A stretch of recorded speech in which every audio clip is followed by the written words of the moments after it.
So I'm going to tell you the story about how I started Desert Tech. 18 years ago, my dad died, and when he died, it really made me see how fragile life was. I decided then and there that I was going to do something with my life.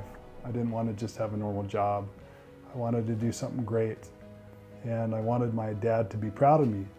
And so, I promised God and I promised my dad that I would give my best to the world and to God. As I thought about how I could do that, I created a list of my talents. And I put stuff on there like my education and my experience and some of the things that I was good at. But at the very top of the list was my firearms knowledge. And I thought, well, how can I use the best of what I am to build something great and to make an impact on the world? When I first made the list of my talents, then I didn't really see how my gun knowledge could turn into something special. It was a hobby and a passion of mine. And so in the pursuit of becoming great, I actually was prepared to shift my focus away from guns and kind of give up guns and build something special. And the more I thought about it, I thought, the best of what I am is with firearms. And so if I give that up, how in the world am I going to give my best? And I decided that I would design guns and start a rifle manufacturing company. So when I made that choice, I didn't really know what the next steps were, and I just so happened to be in the MBA program at the University of Utah. And so I started taking all the classes I could to help me build a business plan and learn entrepreneurship as well as production operations management, so that I could start taking steps forward. I ended up taking a business plan writing class. So in my business plan writing class, I wrote the business plan for Desert Tactical Arms at the time, now Desert Tech, and it was my term project. And so I turned it in as an assignment. After I had my business plan, I gave copies of it to some of my family members to see what they thought and to hopefully get them to invest in this project. And a couple months went by, and I was pretty excited when they got back to me and says, this is a good idea, and we're going to help you get this off the ground. And so I was like, okay, this is going to go into full gear. And I realized I had some work to do, and so I started to work on designing our first rifle, which ended up being the SRS rifle. When I started designing the SRS, I actually drew it on paper that was taped together, and I made a full-size, like life-size paper that was yay big with all of the dimensions, and drew every single feature, the barrel, the action, the bolt, and measured it with calipers and everything, got really precise. Then I went to my brother-in-law, and he's a mechanical engineer. And I asked him, I says, hey, look, you're an engineer. Can you help me develop this rifle and build this rifle? And he looked at it, and then he looked at me and he says, how do you know this is a good idea? And I started to kind of explain, why it was better than what existed. And he says, well, if it was a good idea, someone else would have already done it. And he kind of, mocked me a little bit. And then he said, this really is outside of my area of expertise, and I can't help you with this. And so I left thinking, a mechanical engineer can't build this gun. And I'm not even an engineer. And so, quite frankly, I was a little bit discouraged. And it didn't stop me though. I just took the next step and the next step and the next step, and I never gave up. Just always had determination. And when I got stuck, then I would go and find somebody that can teach me how to jump over that next leg. Took it to some machine shops, and I says, hey, can you guys help make these parts? And they just kind of started laughing. And they says, we can't just use these, paper drawings. we need way more detail than what that is. And they just says, we're not really going to help you, so don't waste our time. And they went to push me out the door, and I says, wait a minute, tell me what you need. And they says, well, we need 3D models, and we have to clearance the parts, and you have to, do, they gave me a list of stuff that I needed to do. And so I left, and I went back and I bought the cheapest 3D program that I could find. And I spent the next 6 months learning how to 3D model, and I modeled this, paper design into the software.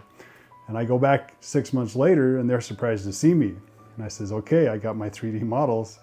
And they look at them, and they're just like, well, what you have modeled is not really machinable. And so you need to make changes to these models so that we can machine them. And again, they try to push me out the door without more information than that. And I says, wait a minute, let's go through each part, and you tell me why you can't machine these parts. And so they did. And I went back and I fixed it. And we collaborated back and forth for probably another 3 months. And at the end of the 3 months, I had a finished design that everything was machinable and met the specifications and criteria that I wanted it to be. They are going to charge me $125,000 to make 3 prototypes. And so I go back to my family, and they say, okay, we'll give you the money. Let's build these prototypes. Let's take them to SHOT Show. And it'll be kind of a proof of concept to see if this product is really going to work.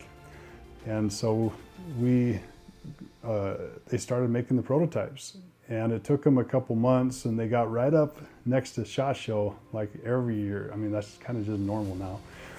But they got right up next to SHOT Show, and we went out to their facility when the parts were all done and ready to be assembled. And we started putting it together. I brought my really good friend, Roy Woodall, who's a SWAT sniper who was a part of this whole idea and really was excited about the whole thing. And we went and we put these parts together, and we had a lot of fitting problems, and some parts were too tight, and they'd have to go back and machine them and modify them. And I think we got out there at 10 o'clock in the morning, and it ended up being 10 at night, and we're still putting these things together. And I look at Roy and I say, hey Roy, look, I don't want to put you out. We've been here all day. You can go home. And he looked at me and he says, are you kidding me?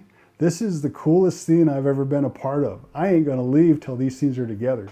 And I was excited. I just didn't realize that he was just as excited as I was. And so 2 o'clock in the morning, finally we got the rifles together. And they're just they're perfect. They feel better than what we thought they would feel. They look better than what we thought they would look. The balance was insanely awesome, right smack in the middle.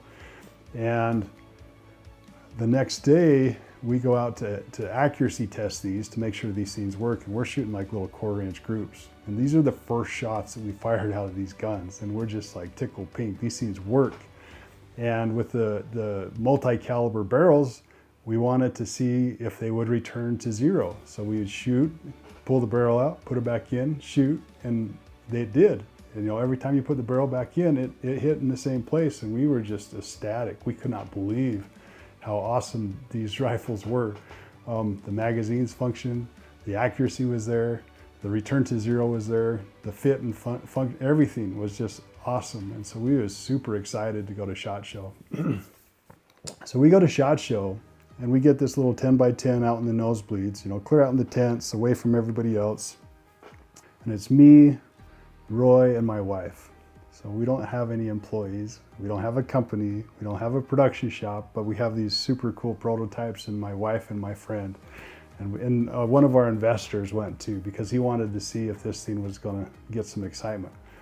And so the show starts, and we find out that the Army Marksmanship Unit is in the same aisle as we are, and they stumble across our booth, and they just start having a frenzy. They're sending guys over right and left, and they just love the rifles. And the third day of SHOT Show, then a general comes to our booth and says, hey, they called me and told me to fly out here today to come look at your rifle specifically. And we was on cloud 9. We started taking orders, and You know, every time I wrote an order, I was like, oh boy, we're going to have to figure out how to make these things. Anyways, and but it was awesome. It was really, really cool. After SHOT Show, we go back and I go to the company that prototyped those rifles for us, because before they told us they would produce them for us for a specific price before we left to go to SHOT Show. Now, they saw all of the marketing press and the excitement that resulted from SHOT Show, and when I went back to them and said, okay, let's start making these, they doubled the price on us. Like totally screwed us, which was not cool, because now we didn't know what to do. And so I for the next week, I was just trying to figure out, you know, what am I going to do? And I decided that the best thing to do was to be starting up our own production facility. And so that's what we did. You know, I went and rented a cheap warehouse that was empty. I started doing interviews in this empty warehouse and freaked everybody out. They thought, I am not even going to quit my job to come take this risk to work for you. Finally, I got some guy that was crazy enough to come do it. And he helped me buy the machines, helped me hire some machinists, and we started making guns. A year later, we shipped our first SRS rifles, and the majority of the first production batch was on a military contract with the country Georgia for their military. So I don't know how many gun companies get to say that their very first production shipment went to a military contract, but we was pretty proud of that. The conclusion, the story of how we started, you know, started with heartbreak and having a great loss. Like, I didn't know what I was going to do when I lost my dad. But going through that hardship forced me to step up at a higher level than I would have ever done had I not had to endure that kind of a pain. The advice I'd give to anybody out there is you can do anything that you believe that you can do if you push hard enough and you're determined enough and you don't let somebody tell you you can't do it. It's like my brother-in-law, you know, he has his degree and his degree tells him he can only do this. Well, luckily, I didn't have that degree, so I could do this. If you like learning about how I started Desert Tech, subscribe and watch this next video to see how game-changing the SRS rifle was.